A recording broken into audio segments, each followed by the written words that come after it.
Tess of the d'Urberville is one of Thomas Hardy's most renowned and controversial novels, first published in 1891. It tells the tragic story of a young woman named Tess d'Urberville, who, through a combination of fate, personal decisions, and societal constraints, experiences a life marked by profound injustices, passionate love, and ultimate sacrifice. In many ways, the novel is a critique of Victorian society's moral judgments and rigid social codes, which significantly shaped Tess's destiny. The following is a comprehensive, spoiler-inclusive summary designed to give you a vivid sense of the plot, characters, themes, and emotional resonance of the story from beginning to end. Our story begins in the fictional village of Marlott, located in Hardy's mythical county of Wessex, which closely resembles certain regions of rural southwest England in the late 19th century. John d'Urberville, Tess's father, is strolling home one evening when he is stopped by the local parson. The parson casually reveals that John is a descendant of the once noble d'Urberville family, now fallen from prominence. John, who is a bit prone to flights of fancy and fits of pride, is instantly filled with grandiose visions of wealth, prestige, and ancient lineage. He imagines how this revelation could transform his family's humble life. Tess d'Urberville, the eldest daughter of John and Joan d'Urberville, is at this time only a teenager, beautiful, hardworking, and aware of her family's precarious financial situation. She helps with chores, looks after her younger siblings, and does her best to maintain an orderly household despite her parents' somewhat imprudent tendencies. Her father's newfound obsession with the d'Urberville ancestry quickly places Tess in a precarious situation. Her mother, Joan, devises a plan to capitalize on the lineage by sending Tess to claim kin with the wealthy Stoke-d'Urbervilles in a nearby region.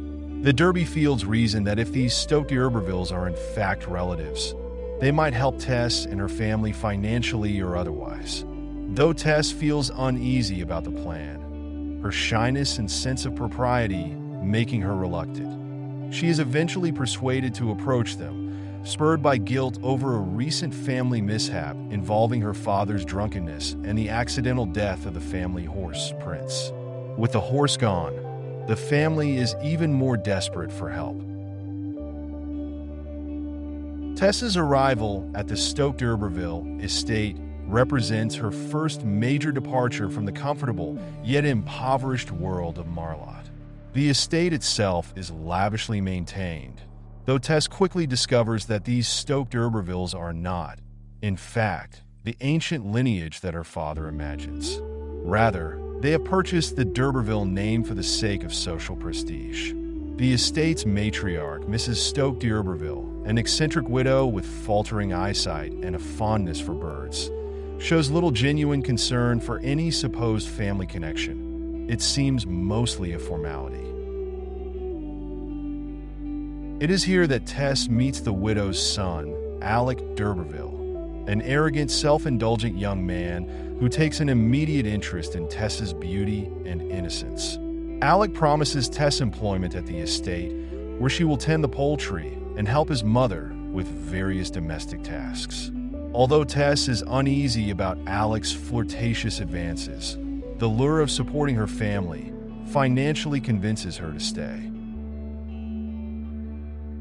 Over the days and weeks that follow, Tess becomes increasingly uncomfortable with Alec's attempts to seduce her. He showers her with compliments, sly innuendos, and sometimes unwanted physical closeness. Tess, being a naive and morally upright young woman, tries to maintain boundaries. Yet she also finds herself conflicted. Her main objective is to earn enough money to help her family, and leaving might mean forsaking her duty. Alec's manipulations, combined with Tess's sense of obligation and her vulnerability in an unfamiliar environment, create a dangerous dynamic that foreshadows tragedy. One of the most pivotal and controversial incidents in the novel occurs after a local fair. Tess, feeling out of place and wanting to return home, accepts Alec's insistence on taking her back. She hopes to avoid further entanglement, but remains anxious about his intentions. On the journey, night falls, and Alec, guiding his horse through the winding roads of an ancient forest known as the Chase, becomes more forceful in his advances. Under the cover of darkness, Tess's resistance is overpowered, and she is left at Alec's mercy. Thomas Hardy leaves the exact nature of the events somewhat ambiguous, though modern interpretations largely view it as sexual assault or rape rather than a consensual encounter. The result is that Tess's innocence is effectively taken from her, initiating a tragic chain of events. The difference between Tess's moral standing and Victorian society's judgments about her purity soon come into devastating conflict. Hardy emphasizes the harsh, almost fated quality of this episode by painting the scene as primal and wild, with the ancient forest seeming to bear witness to the violation. In the aftermath, Tess is filled with guilt, shame, and confusion. She quietly leaves the Stoke-d'Urberville estate as soon as possible, determined never to return. Her internal struggle becomes a central theme. Tess blames herself, wonders what she could have done differently, and fears society's condemnation should her disgrace become common knowledge. The readers, meanwhile, are given a window into a profound injustice, one that society, and even Tess herself, cannot fully comprehend. Back in Marlott, Tess attempts to resume a normal life, but soon discovers she is pregnant with Alec's child. Her parents have mixed reactions. They still harbor dreams of social elevation, but are dismayed by their daughter's ruin. Tess, meanwhile, nurses a quiet sense of resignation. She decides to give birth to the child in as much secrecy as possible, fearful of the shame that would be cast upon her and her family. She does have the baby, a boy she names Sorrow. In a heartbreaking turn, the infant becomes gravely ill. Tess, deeply religious in her own way, is distressed that her baby might die unbaptized. In a haunting nighttime scene, Tess baptizes Sorrow herself, performing the ritual in the presence of her younger siblings. The event highlights her desperate need for some measure of spiritual reassurance, as well as her deep maternal love. Despite her efforts, the baby soon dies, and Tess arranges a humble burial in a corner of the churchyard, far from the officially consecrated plots. This episode is both profoundly tragic and revealing of societal hypocrisy. The vicar, initially reluctant to provide a Christian burial for a child deemed illegitimate, offers only a grudging allowance, reflecting how unyielding institutions can be toward a mother like Tess. From that point, Tess is determined to leave Marlott, seeking work elsewhere in order to escape local gossip and the ever-present reminders of her ordeal. She yearns for a fresh start, some place where her history will not follow her so heavily. Hardy underscores Tess's inner conflict by describing the farmland, roads, and countryside as both liberating and oppressive. They offer a sense of peace and renewal, yet they cannot wholly erase the trauma or the social stigma she carries. One of the most hopeful chapters of Tess's life unfolds at Talbot Hayes Dairy.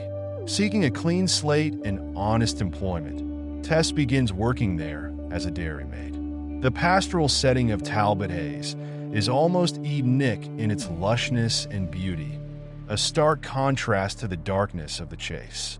Here, Tess's fortunes momentarily brighten, and she embraces the simpler rhythms of rural labor, milking cows and forging friendships with her fellow dairymaids. Talbot Hayes stands as a respite in her journey, a space where she is somewhat free from the prying eyes and harsh judgments of Marlott. It is at Talbot Hayes that Tess meets Angel Clare, a handsome, introspective man who is learning the art of dairying for philosophical and personal reasons. Angel is the son of a clergyman, but he has carved his own spiritual path, distinct from the strict religious doctrines of his father. He is drawn to the natural world, appreciating its beauty and organic rhythms. Angel notices Tess almost immediately, and there is a quiet electricity between them. Tess, for her part, is captivated by Angel's gentleness, intellectual curiosity, and seeming openness of mind. Over time, their acquaintance grows into a deep bond. Tess cherishes Angel's kindness and attention, but also battles an internal sense of unworthiness.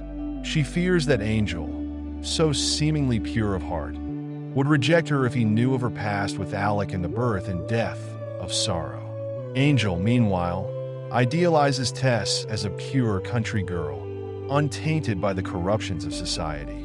This idealization, though flattering on one level, sows the seeds of potential conflict. While Angel sees Tess as the embodiment of natural innocence, Tess knows the reality is much more complicated.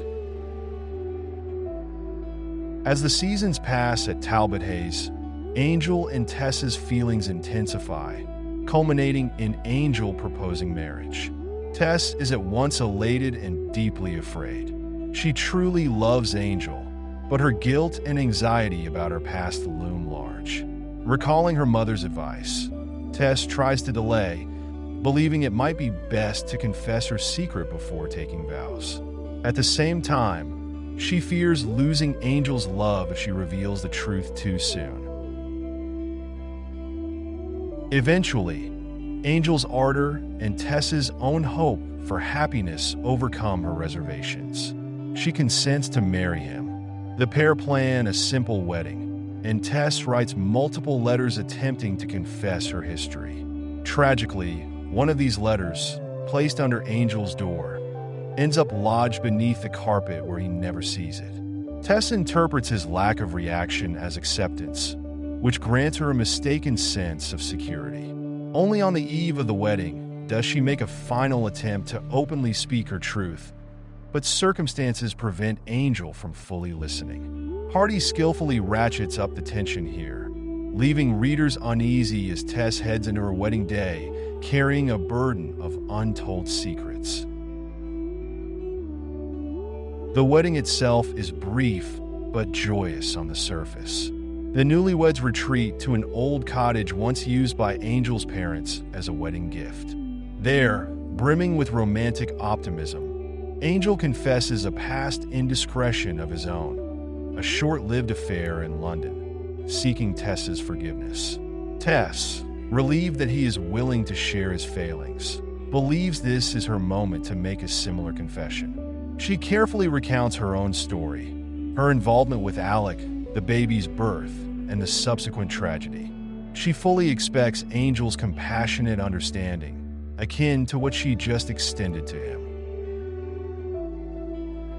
However, the effect of Tess's confession on Angel is shattering. Despite his progressive talk and seemingly broad-minded philosophies, Angel is very much a product of his time in certain respects. He experiences her revelation as a profound betrayal of his idealized vision of Tess.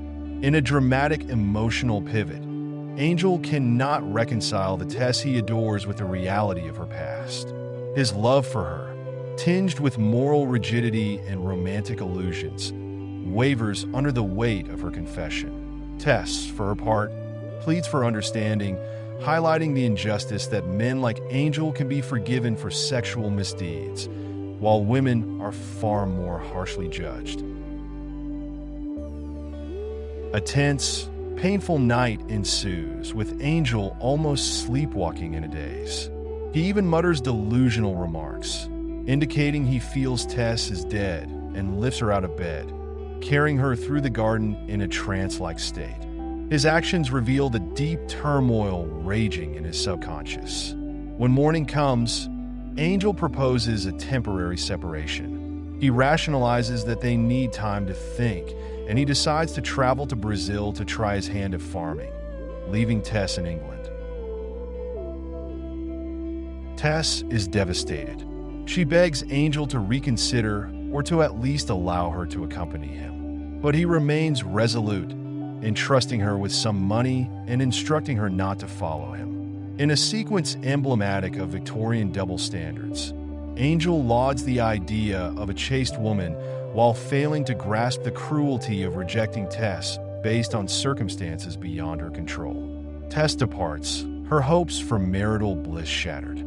She returns to her family briefly and tries to maintain composure, all the while harboring the faint hope that Angel might one day come back to her, softened.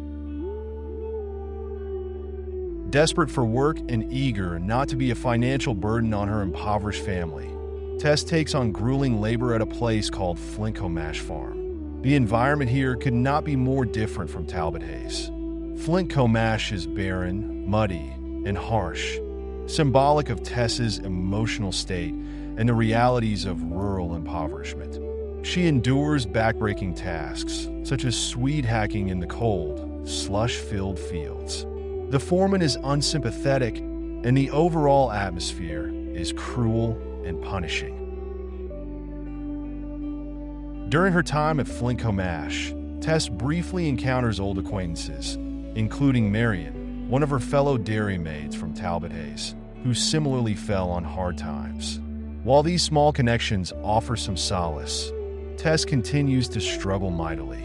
Angel's abandonment weighs on her heavily, and she oscillates between hope and despair. Every rumor or whisper of news about Angel leaves her raw with longing. Meanwhile, the specter of Alec d'Urberville reappears in her life in a manner that cements the relentless nature of Tess's fate. While toiling at Flintcomash, Tess once again crosses paths with Alec d'Urberville, now apparently reformed. After Tess's departure years ago, Alec had a religious conversion under the influence of Angel's father, the Reverend Clare. When Tess encounters Alec preaching in an outdoor setting, she is astonished by his change in demeanor and his fervent religiosity. However, the transformation proves superficial. Despite his outward piety, Alec's obsession with Tess resurfaces almost immediately, suggesting that his deeper impulses remain intact. Alec implores Tess to avoid tempting him away from his newfound spiritual path. Yet at the same time, he persists in pressuring her to accept his protection and companionship. He offers to rescue her from her dire financial situation, reminding Tess that her family is in constant need. Tess's sense of moral horror is overwhelming. She wants nothing to do with Alec, yet her family's poverty, coupled with Angel's continuing absence, chips away at her resistance. Over multiple encounters, Alec intensifies his pursuit. He leverages Tess's precarious condition, promising her mother and sibling security if Tess will only consent to be with him. Tess, proud yet worn down by exhaustion and heartbreak, tries repeatedly to reject him. In a moment of desperation, Tess writes to Angel, begging him to return and save her from this downward spiral. Angel, however, remains unresponsive in Brazil, where he is struggling with misfortunes of his own and still grappling with his ambivalence toward Tess. Tess's final capitulation to Alec is the result of layered pressures. Her family is facing eviction, her siblings are hungry, and she is emotionally destitute. Alec capitalizes on these vulnerabilities. With Angel absent, no visible means to support her loved ones, and the unrelenting stigma of her past, Tess feels she has no choice but to accept Alec's financial and material help. Though it is left ambiguous whether Tess becomes his mistress or common-law wife, the arrangement signifies a heartbreaking moral defeat for Tess. She had dreamed of a life of genuine love and honesty with Angel, only to find herself dependent on the very man who first wronged her. It is during this bleak chapter that Hardy underscores society's hypocrisy once more. A woman like Tess, burdened by scandal, faces limited means of survival, often forced into situations she would never choose under fairer conditions. Tess's spirit begins to wither under the weight of this compromise. She feels trapped, sorrowful, and resentful. Whenever she allows herself to think of Angel, a wave of grief sweeps over her, recalling her last glimpse of him and the shattered illusions of their wedded bliss. At long last, Angel Clare does return to England, having suffered illness and misfortune in Brazil. His experiences abroad have matured him and softened his views. Realizing he may have been unjust, Angel searches for Tess, determined to beg forgiveness and rekindle their marriage on more equitable terms. He visits Marlott, only to discover that Tess no longer resides there. Clues lead him to the place near Alec's new residence, and he finally locates Tess in a boarding house that Alec has provided for her family. The reunion is fraught with tension and heartbreak. Initially, Tess is overwhelmed with relief and joy at Angel's reappearance, her deepest unspoken wish. However, this joy quickly sours as she recalls her current entanglement. She accuses Angel of coming too late, pointing to the presence of Alec in her life. In a moment of raw despair, Tess blames Angel for abandoning her, lamenting that, had he stayed or returned sooner, her fate might have been different. The emotional turmoil ignites a tragic series of events. In a powerful scene at an inn, Tess and Angel have an anguished exchange. Angel attempts to atone for his prior moral rigidity, expressing genuine remorse and longing for a fresh start. But Tess feels that the damage is already done. Alec's incessant presence has corroded the possibility of returning to her ideal of life with Angel. She is torn between love and resentment, between longing and shame. Angel begs her forgiveness and wishes to reclaim her, but Tess cannot simply undo the arrangement she made with Alec to keep her family from starvation. This confrontation culminates in a moment of fatal resolution. Tess, spurred by a wave of anger and desperation, kills Alec. The murder takes place offstage, as Hardy often keeps violent details implicit, but it is clear that Tess has stabbed Alec in a fit of pent-up anguish. In that single, impulsive act, she severs the oppressive tie that has haunted her for years. Yet Tess is immediately aware of the gravity of her crime and the hopelessness of her situation. After killing Alec, Tess flees to find Angel. Shocked by her action, Angel nonetheless stands by her, driven by remorse and a deep-seated love that has now come to the fore. The two embark on a desperate attempt to evade the authorities. They travel on foot, seeking remote hiding places in the countryside. During these fleeting days, Tess experiences a brief spell of near-ecstatic happiness, as though liberated from all the forces that have tormented her: shame, fear, exploitation. She basks in Angel's presence, cherishing these stolen moments, even though both know the end cannot be far off. Their wanderings bring them to Stonehenge, the ancient prehistoric monument that looms in the English landscape as a relic of a distant past.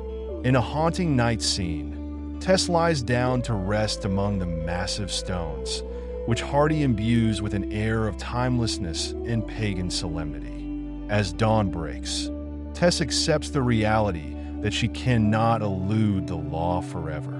She implores Angel to look after her younger sister, Liza Lou, once Tess is gone. This request underscores Tess's sacrificial nature. She hopes that her sister might have a chance at the happiness denied to her. When the sun rises, the police arrive. Tess, psychologically spent and oddly serene, offers little resistance. Angel stands by in despair as Tess is arrested for Alec's murder, setting the stage for the novel's final tragic denouement. Tess is tried, found guilty, and condemned to death. Hardy spares the reader from the detailed legal proceedings, focusing instead on the emotional resonance.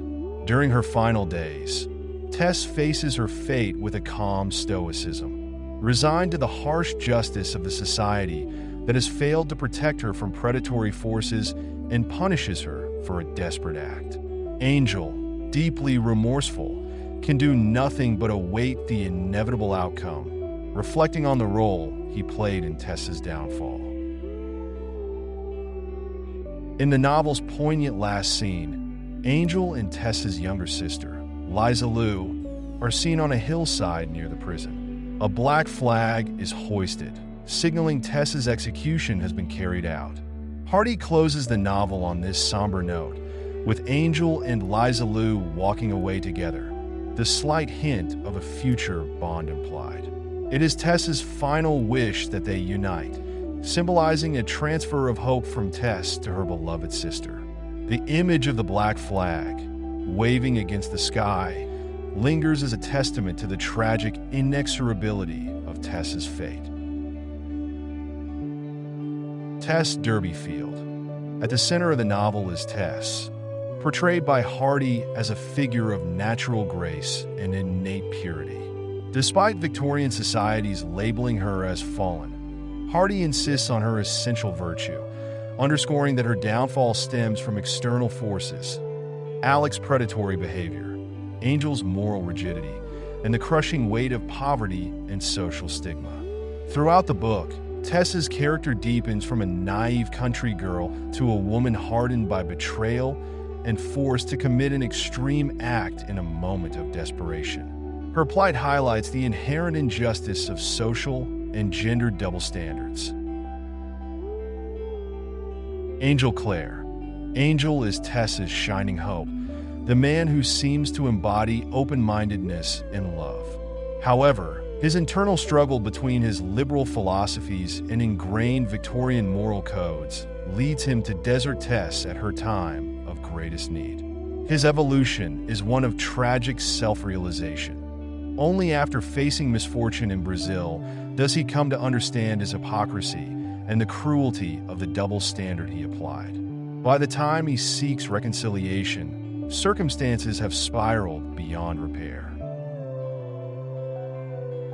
Alec d'Urberville. Alec is the story's most overt antagonist, a man who uses wealth, social standing, and cunning to take advantage of Tess. He oscillates between superficial religious conversions and obsessive, predatory desires. While Hardy allows small glimpses of Alec's possible contrition, he predominantly represents the external force that dooms Tess, first through sexual violence and later through manipulative schemes. His murder at Tess's hands signals her final break from the oppression he represents. John and Joan D'Urberville. Tess's parents embody a folksy, somewhat irresponsible worldview. John, in particular, is easily swayed by the revelation of noble ancestry and leans on Tess to find them fortune. Joan often schemes about Tess's future, urging her daughter into situations that ultimately harm her. Despite their flaws, Hardy portrays them as products of their environment, limited by poverty and social aspirations. Liza Lou D'Urberville. Though a minor character, Liza Lou becomes a crucial figure in Tess's final wish. She stands as a younger, presumably more innocent version of Tess, carrying the potential for a simpler, untroubled life, if Angel heeds Tess's dying request to protect her. The injustice of social morality. A dominant theme is Hardy's critique of Victorian attitudes regarding female sexuality and purity. Tess, a victim of Alec's sexual aggression, is labeled by society, and partially by Angel, as impure, highlighting a stark double standard. Tess's subsequent struggles reveal how narrow moral codes push vulnerable women into desperate circumstances. Fate versus free will. The novel poses questions about the role of destiny. From the moment Tess's father learns of their d'Urberville lineage to the tragic events at the chase, Hardy weaves a sense that Tess is prey to forces beyond her control: chance encounters, family pressures, and social judgments. Yet at times, Tess's own choices, such as not fully confessing to Angel before the wedding, also shape her fate.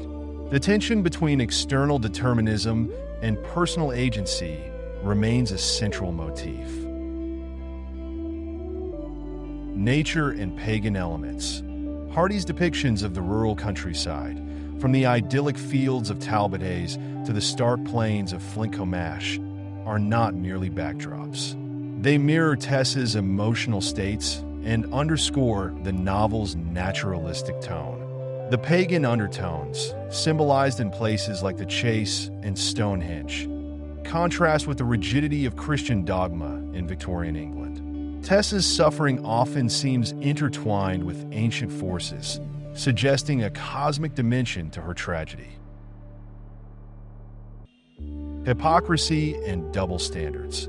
Through Angel's reaction to Tess's past and the church's refusal to bury her baby in consecrated ground, Hardy critiques institutionalized hypocrisy.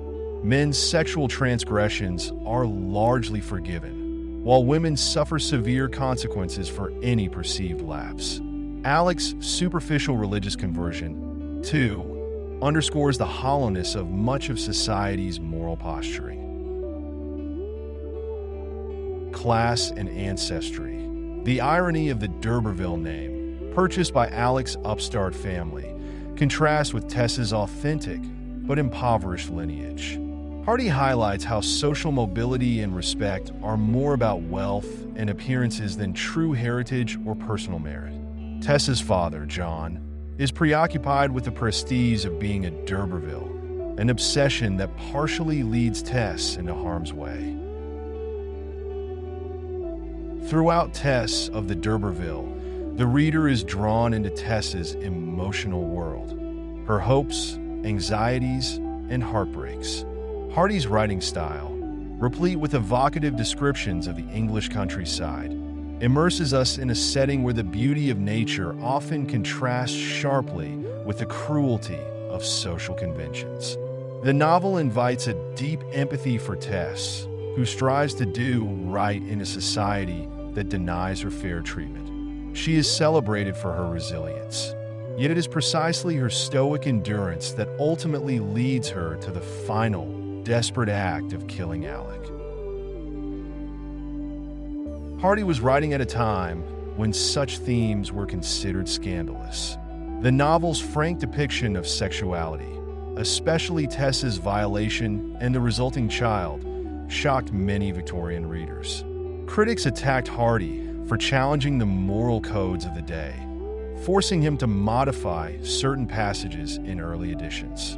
Nevertheless, the work endures because of its striking portrayal of a young woman trapped by a confluence of moral, social, and economic factors. One of the novel's most poignant aspects is its portrayal of love, a love that, in Tess's case, remains unconditional even in the face of Angel's betrayal and Alec's exploitative behavior. Tess's final dream is that her sister, Liza Lou, might have a happier future. In this sense, Hardy ends on a note that, while not hopeful for Tess, leaves open the possibility of a more compassionate world for subsequent generations. It also underscores the cyclical nature of rural life. As one figure is lost, another may blossom, but only if lessons are learned. Even in modern times, Tess of the d'Urberville resonates powerfully. Questions of consent, victim blaming, and societal judgment remain sadly relevant. The novel's emphasis on the harsh realities faced by women who are shunned for circumstances beyond their control still strikes a chord. The story also highlights how easily love can be tainted by rigid expectations and illusions of purity. Angel Claire's transformation, though incomplete, reflects the necessity of growth beyond ingrained norms. Moreover, the novel's richly drawn settings illustrate Hardy's deep connection to rural England. From Marlot's vibrant greenery to Flintcomash's bleak fields, the landscape is as much a character as Tess herself. Such vivid depictions remind us how environment and social structure shape personal destiny. Hardy's Wessex, both real and symbolic, remains a monumental achievement in literary regionalism, capturing not just a place, but the spirit and struggles of its inhabitants. Perhaps the novel's greatest triumph is its refusal to fit neatly into a typical morality tale. Tess is neither the saintly maiden nor the sinful seductress that Victorian paradigms might force her to be. Instead, she is a nuanced human being, flawed like any of us, yet overwhelmingly wronged by the very systems that claim moral authority.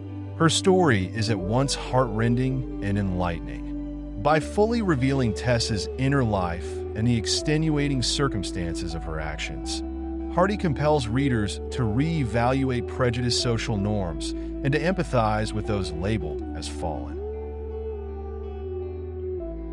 In summation, Tess of the d'Urberville presents a sweeping, deeply emotional narrative of one young woman's struggles against the cruel constraints of her time. Tess d'Urberville begins her journey as a dutiful daughter trying to help her family.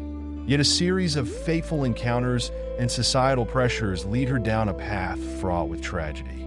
From her initial violation by Alec d'Urberville to her brief ecstasy of love with Angel Clare, Tess's life is a tapestry of pain, desire, resilience, and ultimate sacrifice. Hardy weaves each aspect, character, setting, moral conflict, into a rich, layered commentary on Victorian hypocrisy and the relentless toll taken on women who dare to live outside social norms.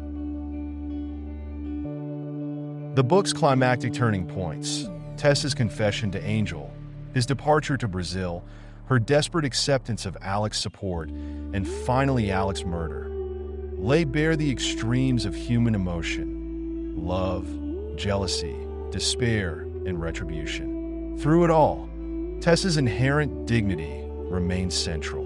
She may be undone by events largely beyond her control, but her moral stature and capacity for love shine through, even as she faces the final judgment of a pitiless society.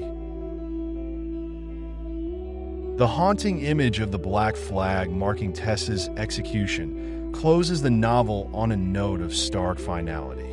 Yet the sight of Angel and Liza Lou walking away together offers a subtle glimmer of continuity and hope. In urging Angel to marry her sister, Tess acts as a tragic mediator between the old and new, delivering a fragile possibility that future generations might transcend the injustices she endured.